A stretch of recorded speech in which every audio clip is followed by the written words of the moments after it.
মনোবিজ্ঞানীরা বলেন, কেউ যদি তুচ্ছ বিষয়ে অনেক হাসেন তবে সে ভিতর থেকে খুবই একা।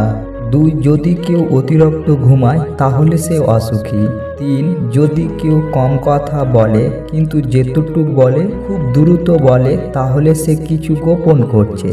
4, যে কাঁদতে পারে না সে দুর্বল প্রকৃতি। 5, যদি কেউ অস্বাভাবিকভাবে খাবার খায় তাহলে সে কোনো মানসিক চাপে আছে। 6, যদি কেউ একটুকুতে কেঁদে ফেলে তার মানে সে নিরীহ এবং কোমল হৃদয়। 7, যদি কেউ ছোটখাটো বিষয়ে রেগে যায় তার মানে তার ভালোবাসা দরকার। উপরে ওঠার পরে যাদের সাথে দেখা হবে তাদের সাথে ভালো ব্যবহার করুন, কারণ নিচে নামার পথে আবার তাদের সাথে দেখা হয়ে যেতে পারে।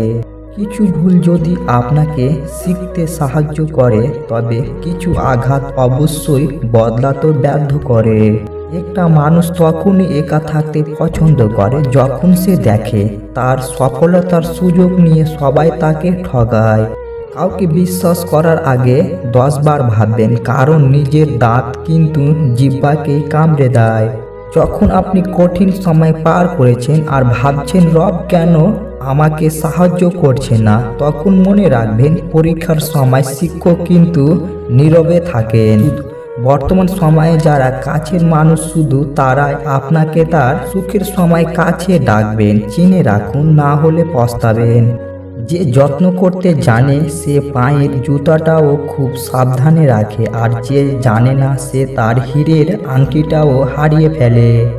গাধাদের ভুল ধরিয়ে দিতে যাবেন না, তারা আপনাকে ঘৃণা করবে।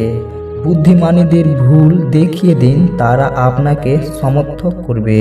যে অতীতের বোঝা বয়ে বেড়াবে তাকে অতীতই রাখো, যে অতীতকে ভুলতে পারবে তাকে ভবিষ্যৎ করো। নারীর অল্প প্রেমে পুরুষ পাগল হয়, আর পুরুষদের গভীর প্রেমে নারী মজা নেয়।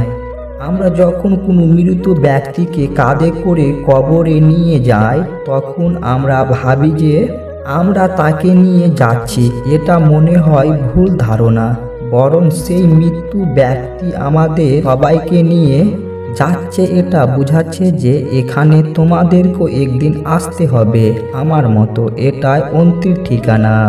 মানুষ চিনতে ভুল করার মাঝে লজ্জার কিছু নেই। অমানুষগুলো দেখতে অবিকুল মানুষের মতোই।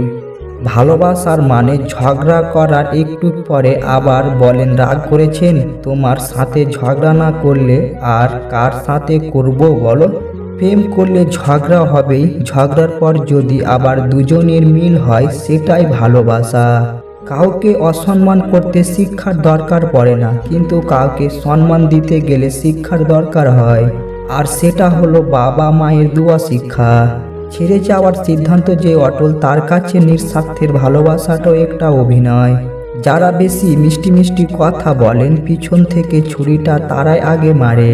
স্বার্থপর মানুষেরা জীবনে ভালো থাকে, বাকিরা তো কেবল অপরকে ভালো রাখে।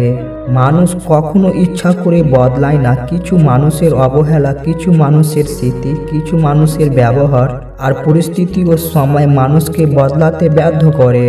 জীবনের অভিজ্ঞতা থেকে বলছি, যত একা থাকবেন তত ভালো থাকবেন। বছরের পর বছর ধরে একটা মানুষকে কখনো ভালো লাগতে পারে না। যদি লাগে তবে সেটা ভালো লাগা নয়, সেটা আসলে ভালোবাসা।